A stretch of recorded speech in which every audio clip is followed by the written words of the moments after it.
பாலியல் வன்கொடுமை, சட்ட சீர்கேடு, டாஸ்மார்க் இது எல்லாமே வந்து எங்க ஆட்சியில நடக்கல, உங்க ஆட்சியில தான் நடந்துச்சு. அதுதானே அதை என் உண்மை. மேல பழி இல்லை, போடுறீங்க. அதுதானே உண்மை. நாம் சொல்லியிருக்கிறோமே இதை. அதாவதுங்க, ஒரு ஆட்சி 10 வருஷமா 5-10 வருஷமா சட்டம் ஒழுங்கை சீர்குலைச்சிட்டாங்க, போலீஸை வந்து ஏவல் படை ஆக்கிட்டாங்க. ஒரு 10 நாள் ஆன ஒரு அரசுக்கு கற்பொழி அதிகமாகுது, கொலையாவது, ஒருத்தன் வெட்டுறான், இங்கே பண்ணுறான்னா இதுவும் உண்மை. இன்னொன்றும் உண்மை என்னன்னா, பாரில் கோயம்பேடில் அடிச்சுட்டு கலாட்டா பண்ணி டான்ஸ் பண்ணிட்டு அந்த போதை எந்த அளவுக்கு ஒருத்தனை மிருகமாக்குதுன்னா, ஒருத்தர் பின்னால் போய் காரை இடிக்கி சாகடிக்கிற அளவுக்கு உங்களுக்கு வந்து போதை வஸ்துக்கள் மனுஷனை வந்து மிருகமாக்கிட்டு இருக்கு. இதுக்கு யார் காரணம்? 2 வாரமான விஜய் அரசா காரணம்? திமுக கூட்டணியிலேருந்து நிறைய பேர் போயிட்டாங்க. காங்கிரஸ் மேஜர், காங்கிரஸ் தனியாக போகாமல் சிறுபான்மையினர் ஓட்டையும் எடுத்துகிட்டு போயிடுச்சு, முஸ்லீம் லீகும் போயிடுச்சு. பெரிய லாஸ் டிஎம்கேக்கு என்னன்னா, ஒன்றா கனிமொழி மேடம் ஒன்றா சும்மா பிராவிடோ பேசிக்கலாம், கூட்டணியெல்லாம் நம்ம தனித்து நின்னா 20% இல்லை 18% இல்லை 15% வாங்கிட்டு உட்கார வேண்டியது தான். You can't win a single seat. கூட்டணி தான் வந்து திமுகவுக்கு வென்டிலேட்டர். இதை கட் பண்ணியாச்சுன்னா அது முடிஞ்சுது. இது அவங்களுக்கும் தெரியுது திமுகவுக்கு. அதனால தான் அவங்க ஒரு மாற்று இதை யோசிக்கிறாங்க. ஊருக்குள்ளே போய் மாப்பிள்ளை, பையன், மாமனார் எல்லாம் உட்காந்து பேசி என்டிஏல போயிடலாம், முழுக்க நினைஞ்ச பின் முக்காடியதுக்கு. இப்போ அமித்ஷா டைரக்ஷனில் தான் இபிஎஸ் அவங்க ஆதரிக்கிறேன்னு வந்தது. அதுக்கு ஒரு காரணம் விஜய் வரக்கூடாதுன்னு உதயநிதி ரொம்ப ஒத்த காலில் நின்றுது. இப்படி பல ஃபேக்டர் இருக்குது. அப்போ ஏற்கனவே அவங்க என்டிஏ கிட்ட காம்ப்ரமைஸ் பண்ணிக்கிட்டாங்க. ரொம்ப அதீதமாக ஏதோ அண்ணாமலை வந்தால் தமிழ்நாட்டில் ஏதோ அரசியல் அப்படியே திரும்பிட போகுது, அதெல்லாம் சும்மா பேச்சுங்க. அவர் அந்த கட்சியை பிளாக்மெயில் பண்ணி பொசிஷன் வாங்கிறதுக்கு ட்ரை பண்ணுறாருன்னு தான் நான் நினைக்கிறேன். Annamalai with BJP, money power, central government power, இதெல்லாம் வச்சுக்கிட்டு தான் அவர் வந்து கம்பு சுத்துந்து. அதெல்லாம் இல்லாமல் விஜய் மாதிரி தனியாலாம் நின்னார்னு வச்சுங்க. ஸோ இப்போ இடைத்தேர்தல்னு சொன்னீங்க, அதில் வந்து அதிமுக நிற்க வச்சா அவங்க வெற்றி பெறலாம் அப்படின்ற மாதிரி சொன்னீங்க. ஆனால் இவர் பேச்சு முடிக்கும் போது வந்து என்ன சொன்னார்னா, உங்கள் வீட்டில் இருந்த ஒருத்தரை தான் நான் இடைத்தேர்தலை வந்து நிற்க வைப்பேன் அப்படின்ற மாதிரி விஜய் சொன்னார். உங்கள் வீட்டில் இருந்துன்னா என்ன அர்த்தம்? உங்களில் ஒருவன் அர்த்தம். உங்கள் வீட்டில் இருந்தால் அங்கே உட்காந்துட்டு இருந்தவங்க வீட்டிலேருந்து இல்லை. என்னை பொறுத்த வரைக்கும் இன் ஆல் இண்டிகேஷன் நான் என்ன நினைக்கிறேன்னா, டுடே இந்த வெள்ளமண்டி நடராஜன் ஒருத்தர் லேட்டஸ்ட்டாக சேர்ந்தார் இல்லையா, அவர் தான் பழைய திருச்சி கிழக்கூடிய எம்எல்ஏ. இந்த திமுகவில் ஒருத்தர் ஜெயிச்சார் இல்லையா, அவர் பேர்னா திருச்சி கிழக்கில் ஒருத்தர் இருந்தாருங்க, விஜய் தோக்கடிச்சார் இப்போ அவர் தான் முன்னால் திமுக எம்எல்ஏ. அவருக்கு முன்னால் வெள்ளமண்டி நடராஜன் தான் வந்து அங்கே அதிமுக எம்எல்ஏவாக இருந்தார். அவரை தான் நிறுத்த வைப்பாங்கன்னு நினைக்கிறேன். இன்றைக்கி மேடையில் அவரை ஏற்றி அவர் செங்கோல்லாம் கொடுத்ததாக பார்த்தா அவரை தான் திருச்சி கிழக்கில் தாவேகா சார்பில் நிறுத்துவாங்கன்னு நான் நினைக்கிறேன். In all probability. I may be wrong. இது என்னுடைய ஜஸ்ட் கணிப்பு தான். ஸோ இப்போ நடக்கிற எல்லா பிரச்சனையுமே விஜய் அவர்கள் வந்து கவனிச்சுட்டு அதுக்கு வந்து இதுக்கெல்லாம் வந்து பாலியல் வன்கொடுமை, சட்ட சீர்கேடு, டாஸ்மார்க் இது எல்லாமே வந்து எங்க ஆட்சியில நடக்கல, உங்க ஆட்சியில தான் நடந்துச்சு, அதுதானே அதை என் மேல பழி போடுறீங்க. அதுதானே உண்மை. நாம் சொல்லியிருக்கிறோமே இதை.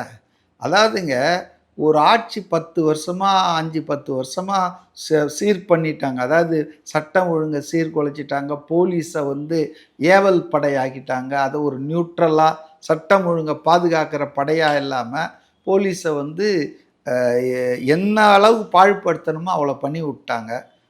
அப்போ அதே போல் இந்த போதை வஸ்துக்கள் ஸ்கூல் வரைக்கும் வந்தாச்சு. இப்போ அதனுடைய எஃபெக்ட் இருக்காதா க்ரைமில்? அதுவும் க்ரைம்ஸ் அகெயின்ஸ்ட் விமனுக்கு ரொம்ப அது மூல காரணன்றது அவர் சொன்னார். அப்போ அது ஏன்னா இந்த 10 நாளில் தான் எல்லாம் நடந்துடுச்சா? இது ரொம்ப நாளாக அழுகிட்டு இருக்குது. இப்போ அது அழுகும்போது இவங்க வெளியே போயிட்டு அவர் உள்ளே வந்தோன்னே இதுதான் உன்னால தான்றாங்க. அது அயோக்கிய தானே இல்லையா? ஒரு 10 நாள் ஆன ஒரு அரசுக்கு கற்பொழி அதிகமாகுது, கொலையாவது, ஒருத்தன் வெட்டுறான், இங்கே பண்ணுறான்னா இதுவும் உண்மை. இன்னொன்றும் உண்மை என்னன்னா, இது சம்பவங்கள் தொடர்ந்து நடந்துக்கிட்டு தான் இருந்தது. ஆனால் மீடியா மூடி வச்சிருந்தது. காரணம், பெண் நிறுவனம் வந்து அரசாங்கத்துக்கு சிக்கல் வர்ற இன்கன்வீனியன்ஸ் பண்ணுற விஷயங்களெல்லாம் மீடியாவில் ப்ளோ அப் பண்ணாதீங்க, அமுக்கிடுங்க. அப்படின்னு அவங்களுடைய ஸ்டாண்டிங் இன்ஸ்ட்ரக்ஷன்ஸால் இதெல்லாம் நடந்துட்டு தான் இருந்தது. ஆனால் எதுவுமே மேலே வரல, ரிப்போர்ட் ஆகலை. இப்போ செய்தியில் அது வரலன்னா உங்களுக்கு தெரியாதுல்ல. அந்த ஊரில் அது தெரியும், அந்த ஊரில் இருக்கிற 4 பேருக்கோ 100 பேருக்கோ தெரியும். அது வந்து ஊடகத்தில் வந்தால் தானேங்க அது வந்து செய்தி ஆகும். இப்போ ஊடகத்தில் வராமல் அமுக்கிட்டாங்க. அதை வந்து சபரீசன் பார்த்துக்கிட்டாரு. 5 வருஷம் ஊடகங்கள்லாம் அடிமையாக இருந்தது. ஆனால் இன்றைக்கி என்னென்னா ஊடகங்களுக்கு அப்படி அடிமைத்தனம் இல்லை. அவங்க என்ன வேணால் போடலாம், நியூஸ் எல்லாம் காட்டுறாங்க. ஃப்ரீ ஆகியாச்சு, தேட்டருங்க மாதிரி. எப்படி சினிமா தியேட்டருங்க தமிழ்நாட்டில் இப்போ டிஸ்ட்ரிபியூட்டர்லாம் ஃப்ரீ ஆகிட்டானோ அது மாதிரி இன்றைக்கி மீடியா ஃப்ரீ ஆனதால் எல்லா நியூஸும் போடுறாங்க. ஆனால் இதுதான் நடந்துட்டு இருந்தது. இப்போ 8 கோடி மக்கள் வாழற ஒரு மாநிலத்தில் டாஸ்மாக் 4200 கடைகள் இருக்குது. கஞ்சா, அபின், போதை மாத்திரைகள் பள்ளிக்கூட சிறுவர்கள் வரைக்கும் போயிடுச்சு. அப்புறம் எப்படிங்க க்ரைம் நடக்காமல் இருக்கும்? அப்போ மூளை வேற வெட்டணும். க்ரைம்க்கான காரணம் அதை வெட்டினா க்ரைம்ஸ் ஆட்டோமேட்டிக்காக குறையும். பட் அதுக்கு கொஞ்சம் காலம் ஆகணும்ல, உடனே பண்ண முடியாது எதையும். இப்போ தான் கண்டுபிடிச்சிருப்பாங்க எங்கே எது எது சப்ளை பாயிண்ட், எது எங்கே யார் டிஸ்ட்ரிபியூட் பண்ணுறான். இப்போ பாருங்கள், நேற்று ஒரு பாரில் கோயம்பேடில் தண்ணி அடிச்சுட்டு கலாட்டா பண்ணி டான்ஸ் பண்ணிவிட்டு அந்த போதை எந்த அளவுக்கு ஒருத்தனை மிருகமாக்குதுன்னா, ஒருத்தர் பின்னால் போய் காரை இடித்து சாகடிக்கிற அளவுக்கு உங்களுக்கு வந்து போதை வஸ்துக்கள் மனுஷனை வந்து மிருகமாக்கிட்டு இருக்கு. இதுக்கு யார் காரணம்? 2 வாரமான விஜய் அரசா காரணம்? இந்த போதை மருந்துகளை பரப்புனது யார்? திமுக. பார்லாம் வந்து நடத்திட்டு இருக்கிறது யார்? அதனால் இந்த போதை கலாச்சாரம், இந்த சாராயம் இதெல்லாம் வந்து கண்ட்ரோல் பண்ணாதான் பாதி பிரச்சனை தீர்ந்துடும். இது வந்து பழைய ஆட்சியினர் அதை கண்ட்ரோல் பண்ணாமல் விட்டாங்க. ஏன்னா அதில் காசு கிடைக்குது. காசு கிடைக்கிறதால அதை கம்முன்னு விட்டாங்க. சமூகம் சீரழிஞ்சிடுச்சு. இன்றைக்கி இவர் இதை முயற்சி பண்ணால் கூட கொஞ்சம் நாள் ஆகுங்க. உடனடியாக அதெல்லாம் அவ்வளோ சீக்கிரமாக பண்ண முடியாதுங்க. ஸோ அதை அவர் சொல்கிறது வந்து தப்பு இல்லையா? என் மேலே பழி போடுறாங்கன்னு. ஏங்க, கரூரே இவர் தான் கொலை பண்ணிட்டாருன்னு சொல்லி பழி போட்டவங்க தானேங்க இவங்க. அதனால் வந்து அது அவருடைய கருத்தை சொல்கிறார், கரெக்டு தானே. What is wrong in it? இப்போ துரை வைகோ அவர் வந்து என்ன சொல்லியிருக்காருன்னா, திமுக கட்சியில் வந்து நாங்கள் அந்த சின்னத்தில் வந்து நின்னதுனால எங்களால் வந்து உங்களுக்கு ஆதரவு அளிக்க முடியல, அது ஒரு இக்கட்டான சூழலில் இருந்தோம் அப்படின்னு சொல்லிட்டு ஒரு ட்வீட் மாதிரி ஒரு பதிவு செஞ்சுருக்காரு. அதை பற்றி என்ன சார் நினைக்கிறீங்க? இன்றைக்குமே வந்து அவர் தான் முதலால் வந்து விஜய் அவர்களை வந்து வரவேற்றார் விமான நிலையத்தில். ஸோ அதை பற்றி சொல்லுங்கள். சி, Durai Vaiko is a younger generation politician. அவர் வந்து வைகோ, அதாவது வைகோ மாதிரி அரசியலை பார்க்க மாட்டார். நியூ ஜென்ரேஷன் பார்க்குற ஆள். அப்போ அவருக்கு விஜயுடைய அந்த பாலிசிஸ்லாம் அட்ராக்ட் ஆகிறதுல ஒன்றும் அதிசயம் இல்லை. ஆனால் நான் ஒரு விஷயத்த சொல்லணும்னு நினைக்கிறேன். திமுக கூட்டணியிலேருந்து நிறைய பேர் போயிட்டாங்க. காங்கிரஸ் மேஜர். காங்கிரஸ் தனியாக போகாமல் சிறுபான்மையினர் ஓட்டையும் எடுத்துகிட்டு போயிடுச்சு. முஸ்லீம் லீகும் போயிடுச்சு. ஸோ இப்போ பெரிய லாஸ் டிஎம்கேக்கு என்னன்னா, ஈடு செய்ய முடியாத இழப்புன்னு கூட சொல்கிறேன் நான். ஈடு செய்ய முடியாத இழப்பு என்னன்னா, காங்கிரஸ் போனது, முஸ்லீம் லீக் 50 வருஷமாக கூட இருந்த முஸ்லீம் லீக் போனது.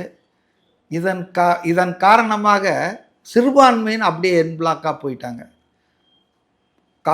திமுக கிட்ட இன்றைக்கி வந்து உருப்படியாக இருக்கிற மாதிரி சொல்லணுன்னா மதிமுக, அப்புறம் வந்து தேமுதிக, இவங்க தான் இருக்காங்க.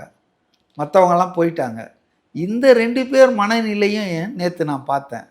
இப்போ நீங்கள் சொன்னீங்க பாருங்கள், அவங்க உதயசூரியனில் கண்டெஸ்ட் பண்ணதால் அவங்களால இப்போ மற்றவங்க மாதிரி முடிவு எடுக்க முடியல. ஆனாலும் வைகோ எடுக்க போகிறாருன்னு நினைக்கிறேன். ஜூன் 27 ஏதோ கட்சி ரீதியாக முடிவு எடுக்க போகிறாருன்னு நினைக்கிறேன். ஏன்னா எல்லாருக்கும் இப்போ தெரியுது இல்லையா, ரைட்டிங் ஆன் த வால் மாதிரி சவரில் என்ன எழுதியிருக்குன்னு தெரிஞ்சு போச்சு. அப்போ பஞ்சாயத்து தேர்தல் வரப்போகுது, மாநகராட்சி, இது என்ன இது, அப்படியே இவங்களை கட்டிட்டு உடன்கட்டை ஏறுவாங்களா எல்லாரும் திமுக? அது அது சவக்குழிக்கு போனால் அது கூடவே போவாங்களா என்ன? இப்படிலாம் போக மாட்டாங்க. ஸோ அதனால் வந்து அவங்க மதிமுக அநேகமாக முடிவு எடுத்து அவங்க வந்து தாவேக்காவுக்கு ஆதரவு. எம்எல்ஏக்கள் வர முடியாது. எம்எல்ஏக்கள் ரிசைன் பண்ணலாம். அந்த ஒரு ஆப்ஷன் தான் இருக்குது. அது பண்ணுவாங்களான்னு தெரியாது. அடுத்தது பார்த்தீங்கன்னா, தேமுதிக அந்த அம்மா என்ன சொல்லுது பாருங்க நேத்து. நான் மட்டும் ஓகேன்னு சொல்லி சொல்லி போனா, வீட்டுக்கு வந்து என்ன துணை துணை இந்த முதலமைச்சர். பேச்சு எதை காட்டுதுங்க? சீச்சி இந்த பழம் புளிக்கும் மாரி. எனக்கு கிடைக்காத போயிடுச்சேன்ட்டு. அதுக்கு காரணம் அந்த அம்மாவுடைய வேலை தான். சுத்தீஸை எம்பி ஆக்குனாங்கல்ல. ம். அப்போ வந்து நீங்க ஒரு விலங்கு போட்டுக்கிட்டீங்க திமுகவோட. இப்போ வெளியே வர முடியாது. மற்றவங்க வித்தியாசம் வேற. தேர்தல் உடன்பாடு. நீங்க அதையும் மீறி ஒரு ராஜ்யசபா வந்தவொன்னும் வாங்கி கொடுத்துட்டீங்க உங்க தம்பிக்கு. அதுதான் அவங்கள நெருக்குதே தவிர, இல்லைன்னா அவங்க தான் முதலாளா போய் நின்று இருப்பாங்க. ஸோ இன்னைக்கு இருக்கிற 2 கட்சியுமே கூட்டணியில், திமுக கூட்டணியில் அவ்வளோ ஒன்றும் பவர்ஃபுல் கிடையாது. ஆனாலும் அவங்க கூட அரைகுறையாக தான் இருக்காங்க. முழு மனசோட இங்கே இருக்கணும்னு இல்லை. கிவன் சான்ஸ் எகிரிடுவாங்க. அப்போ டோட்டலாக ஐசோலேட்டடாக தான் இருக்குதுங்க இது திமுக. அதனால் திமுகவுக்கு ஒன்றா கனிமொழி மேடம் ஒன்றா சும்மா பிராவிடோ பேசிக்கலாம். கூட்டணியெல்லாம் நம்ம தனித்து நின்னா 20% இல்லை 18% இல்லை 15% வாங்கிட்டு உட்கார வேண்டியது தான். You can't win a single seat.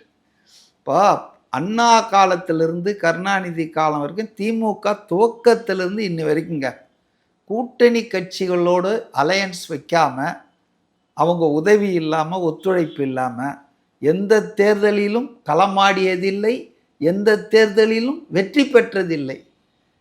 அப்போ இது வந்து நான் அடிக்கடி சொன்னது தான். இது வென்டிலேட்டர் மாதிரி. கூட்டணி தான் வந்து திமுகவுக்கு வென்டிலேட்டர். இதை கட் பண்ணியாச்சுன்னா அது முடிஞ்சுது. இது அவங்களுக்கும் தெரியுது திமுகவுக்கு. அதனால தான் அவங்க ஒரு மாற்று இதை யோசிக்கிறாங்க. எனக்கு ஒரு கருத்து வந்தது, அது வெரிஃபை பண்ணோம். கூகுளில் போய் மாப்பிள்ளை பையன் மாமனார் எல்லாம் உட்காந்து பேசி என்டிஏல போயிடலாம், முழுக்க நினைஞ்ச பின் முக்காடி எதுக்கு. இப்போ அமித்ஷா டைரக்ஷனில் தான் இபிஎஸ் அவங்க ஆதரிக்கிறேன்னு வந்தது. அதுக்கு ஒரு காரணம் விஜய் வரக்கூடாதுன்னு உதயநிதி ரொம்ப ஒத்த காலில் நின்றுது. இப்படி பல ஃபேக்டர் இருக்குது. அப்போ ஏற்கனவே அவங்க என்டிஏ கிட்ட காம்ப்ரமைஸ் பண்ணிக்கிட்டாங்க பொலிட்டிக்கலாக. அதை எதுக்கு போனால் ஏதாவது கனிமொழிக்கு மந்திரியாவது வாங்கி கொடுக்கலாம். இதை மத்திய அமைச்சர்களை வச்சுட்டு இப்போ பாஜக வண்டி ஓட்டிகிட்ருக்குல்ல, அது மாதிரி கொஞ்சம் தமிழ்நாட்டில் ஒரு 5 வருஷத்தை ஓட்டலாம். எதுவுமே இல்லாமல் இருந்தால் எவனும் மதிக்க மாட்டான்ற நிலைமைக்கு திமுக வந்துடுச்சு. ஆனால் மக்கள்கிட்ட வந்து இப்போவே பாதி நிர்வாணமாயிட்டாங்க. இந்த அதிமுக திமுக சேர்ந்து ஆட்சி அமைக்கிறன்ற அந்த ஃபார்முலாவே இவங்களை பாதி நிர்வாணம் ஆக்கிடுச்சு. இவங்க இன்னும் பாஜக கூட்டணியில் போனாங்கன்னு வச்சுங்க, என்டிஏ வந்து இந்த பக்கம் அதிமுக, இந்த பக்கம் திமுக வச்சுக்கும். எதிர்க்க யார்? தாவேக அலையன்ஸ். அப்போ கம்ப்ளீட்டாக சேஞ்ச் ஆகுது இல்லைங்களா? மதசார்பற்ற கொள்கை, மைனாரிட்டிகள் பாதுகாப்பு, மாநில உரிமைகள், இதெல்லாம் அப்படியே இவங்க கைவிட்டுட்டு வந்தாங்கன்னா பாஜக கூட்டணிக்கு காலங்காலமாக தமிழ்நாட்டில் எப்படி தோல்வி கிடைக்குதோ அதான் ஆகப்போகுது. இவங்க 3 பேரும் சேர்றதால ஒன்றும் பெருசாக மாறப்போகிறதில்ல. அதனால் அடுத்த சில மாதங்களில் தமிழ்நாட்டில் அரசியல் மாற்றங்கள் நிறைய நிகழும் தான் நான் நினைக்கிறேன். அப்போ திமுக வந்து பாஜகவுக்கு ஒரு பியா செயல்படுதா சார்? சிறுபான்மையர் ஓட்டு வந்து இப்போ தாவேக்காக்கு வந்து போயிடுச்சு எல்லா ஓட்டுமே. இவ்வளோ நாளாக அதை வச்சு தானே பாசாங்க பண்ணிட்டு இருந்தாங்க. பட் இப்போ எங்களுக்கு கிடைக்கவே கிடைக்காதுன்னும் போது எதுக்கு வெட்டியாக இங்கே இருந்து காயணும்? ஏதாவது ஒன்றில் போய் ஒரு ஆளுங்கட்சி ஒரு அதிகாரத்தில் போனால் அவங்களுக்கு ஏகப்பட்ட சிபிஐ இடி கேஸ்லாம் வேறு இருக்குது. அதெல்லாம் கொஞ்சம் அமுக்கலாம் இல்லை அட்லீஸ்ட். ஸோ இப்போ ரமேஷ் அவர் இந்து சமய அறநிலை அவர் வந்து இப்போ பேசினார். அதில் வந்து முதலமைச்சருக்கு வந்து நெக்ஸ்ட்டு தேர்தல் வந்துச்சுன்னா அதில் வந்து சட்டமன்றத்தில் எதிர்க்கட்சியே இல்லாத அளவுக்கு நாங்கள் வந்து வாங்கி தருவோம் அப்படின்ற மாதிரி சொன்னார். இதெல்லாம் அதீதமான பேச்சுன்னு நினைக்கிறேன். அமித்ஷா மாதிரி காங்கிரஸ் முக்து பாரத், ஜனநாயகத்தில் எதிர்க்கட்சி இருக்கணுங்க. இடிப்பாறை இல்லாத ஏமரா மண்ணுன்ற மாதிரி ஒரு எதிர்க்கட்சி இருந்து இடிச்சுரைச்சா தான் ஆளுங்கட்சிக்கு அதன் தவறுகள்லாம் தெரியும். இல்லைன்னா மாதம் மும்மாறி மழை பெய்கிறது அப்படின்ற மாதிரி. நேற்று கூட ஒரு தொலைக்காட்சி டிபேட்டில் சொன்னாங்க, செங்கோட்டையன் வந்து விஜயை வெல்வதற்கு ஆள் இனி பிறக்கவே மாட்டான்லாம் பேசுகிறாருன்னு. இதெல்லாம் டூ மச்சு. இது மாதிரி தான் ஜெயலலிதாவை ஏற்றி விட்டு நிரந்தர முதல்வர் கடைசியில் நிரந்தர எம்எல்ஏவே ஆகக்கூடாது பண்ணிட்டாங்க. அதனால் ஜனநாயகத்தில் எப்போவுமே ஸ்ட்ராங் ஆப்போசிஷன் நீடட். அப்போ தான் வந்து செக்ஸ் அண்ட் பேலன்ஸ் இருக்கும். எதிர்க்கட்சியே இல்லாத சட்டசபைன்னா என்ன, அது என்ன, அது பக்தக்கான சபை தான். ஸோ இப்போ இந்த இதெல்லாம் இருக்கிறப்ப இப்போ அண்ணாமலை வந்து புதுசா வந்து கட்சி தொடங்குறாரு அப்படின்ற பேச்சுவார்த்தை போயிட்டு இருக்கு. அது எப்படி இதெல்லாம் பார்க்குறீங்க? வதந்திங்க. அண்ணாமலை வந்து அவர் ஒரு இது பண்ணுறாருங்க, பிளாக்மெயில் பண்ணுறாரு பாஜக தலைமையை. ராஜ்யசபா மூலம் என்ன கொண்டு போய் ஏதாவது ஒரு அமைச்சர் பதவி முருகன் மாதிரி மற்றவங்க மாதிரி உட்கார வைங்க அப்படின்றதுக்காக ஒரு பிளாக்மெயில் தாங்க. அவர்லாம் வந்து தனி கட்சி ஆரம்பித்தா ஆடி காற்றுல திமுகவே பறந்துட்டு இருக்குது, அம்மியை பறந்து. இவரெல்லாம் என்னங்க உமி இவர். அதெல்லாம் சும்மா பேச்சுங்க. பிளாக்மெயிலிங் தி பிஜேபி. ஏன்னா பிஜேபியில் வந்து அவரை இன்னும் கண்டுக்கல, எதுக்குமே கண்டுக்கல. அதனால் அவர் தன்னுடைய அதிருப்தியை காட்டுறாரு. சரி போடான்னு விட்டாங்கன்னா அவ்வளோதான், முடிஞ்சார். கட்சி ஆரம்பித்து என்ன, நாம் தமிழரே 16 வருஷமாக அவங்க 4% வந்துட்டாங்க. இவரெல்லாம் 1% கூட வாங்க முடியாதுங்க அண்ணாமலையெல்லாம். Annamalai with BJP, money power, central government power, இதெல்லாம் வச்சுக்கிட்டு தான் அவர் வந்து கம்பு சுத்தந்து. அதெல்லாம் இல்லாமல் விஜய் மாதிரி தனியாலாம் நின்னார்னு வச்சுங்க, அவரெல்லாம் வந்து அவரே ஜெயிக்க மாட்டார் ஃபர்ஸ்ட் ஆஃப் ஆல். அதனால் ரொம்ப அதீதமாக ஏதோ அண்ணாமலை வந்தால் தமிழ்நாட்டில் ஏதோ அரசியல் அப்படியே திரும்பிட போகுது, அதெல்லாம் சும்மா பேச்சுங்க. அவர் அந்த கட்சியை பிளாக்மெயில் பண்ணி பொசிஷன் வாங்கிறதுக்கு ட்ரை பண்ணுறாருன்னு தான் நான் நினைக்கிறேன். அஃப்கோர்ஸ் இது என்னுடைய தனிப்பட்ட அபிப்பிராயம். ரொம்ப நன்றி சார். தேங்க்யூ.